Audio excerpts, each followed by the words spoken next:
talk to you this evening about a connected learning activity that I did with my Year 8 students. It was last year actually. And the topic was St Patrick, and I teach history and English in St Mark's High School in Warrenpoint. And I just didn't want to get up in front of the class and tell them all about St Patrick, or even let them go away and find out about him. I decided that I would let them link the topic of St Patrick to as many subjects across their timetable as they possibly could. So the success criteria was just to simply include as many different subjects as they could on their curriculum. They were in complete control of their own learning. And I'm just going to run through the different subjects they did link it to show you how creative they actually can be whenever they're allowed ownership. Our students are all mixed ability students, so I chose the groups very carefully, mixing less able students with the more able and so on.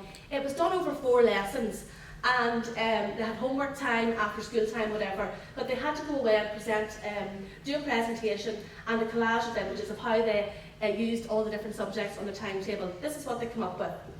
They linked it to mathematics. They calculated and estimated how far St Patrick had travelled on his journeys. Irish was used very, very effectively because they talked about Irish culture, and they had maybe the Irish flag on the back of their PowerPoint. They had part of their PowerPoint delivered in Irish and so on.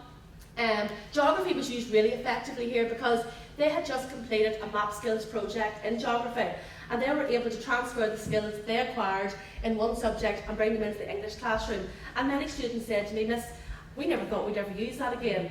History, obviously, with the historical, that's the truth, like, you don't really make the link between one and the other. History, obviously, for the historical facts of St Patrick, religion bringing Christianity to Ireland.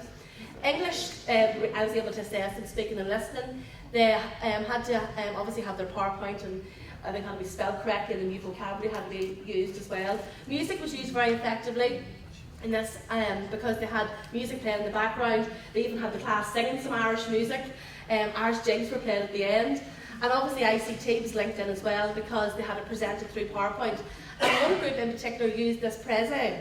And from that, there's one girl in that group actually always just does her presentations in Prezi, and I think that's amazing. As a Year 9 student, and it is quite complicated if you haven't used it before. And she does all her presentations in that. There's one of the collages, how they brought in the different subjects. There's one with the Irish flag in the background, and I'm going to show you a short video now. I'll have to cut it short so Pauline can get on the Padlet, but this is just a wee bit of feedback from my class on what they thought of the activity.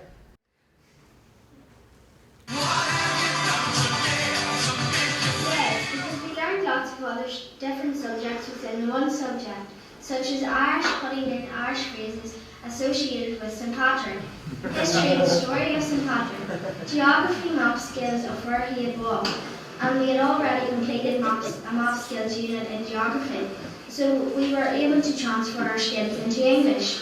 Music, a list of Irish music such as Danny Boyle, Céad Míle Fáilte, The Fields of Athenry, and many more. And we had music playing while the PowerPoint was being developed. Religion, to show how St Patrick explained the Christianity. ICT for making the PowerPoint and researching. Thinking skills, as we had to think outside the box in English. Yes, first thing we got in groups of 5s and 4s. Then we found out different information for different subjects about St Patrick. Example, Irish symbols, art, religion, geography, maths and English, and so many more. Creativity for a wallpaper and PowerPoint. Miss Jackson's success criteria was just to bring in as many subjects as possible. It was left very much to us. So I'm going to leave it there. So just what I'm saying to you is allow the students control of their own learning because they get so much more out of it. Over to Pauline with Padlet. Hi everybody, my name is Pauline and I'm an English and Science teacher in St Mark's, just started this year. And I dragged her along tonight. Yes. So, she's never been to TeachMeet. No, it's the first one. So Padlet is an internet application. You can just think of it like a fancy sort of form of post-it notes, but it's very accessible for the teacher and you can upload images, videos, documents and text anywhere on the page altogether. It's sort of like a multimedia friendly, free-form, real-time wiki, only it's much easier and you don't have to be a techno-whiz to use it. A Year 9 class in St Mark's recently used Padlet for their English topic, which is the Olympics. So the teacher poses a question for them, which was, who's your favourite Olympic hero and why? upload it onto the computer. If they access it through Edmodo or through the web link, then they go home, write this up, and then the next day in class, everyone discusses their points. So I'm just going to show you now how to set one up. It's very easy.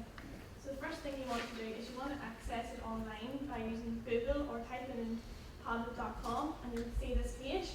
Then you want to click on the build a wall, and once you click there, you want to decide then what you want them to discuss. So you get this little box up, and this is where you type in what you want them to talk about. So who's your favourite hero in sport?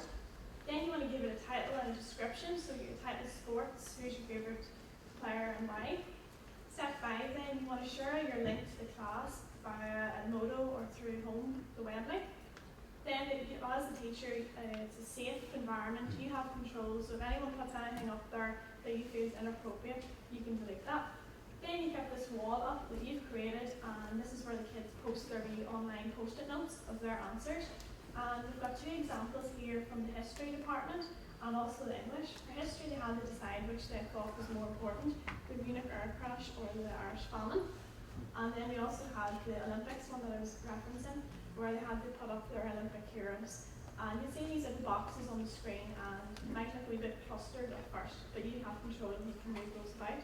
So overall then, Padlet's a really good resource where the kids go home, they put this up online, and if a kid comes with that excuse, so I don't have internet access or I can't get on a computer, they just write it in their books and then we put it up the next day in class. So it's a good tool to talk and discuss and bring the learning home. Thank you.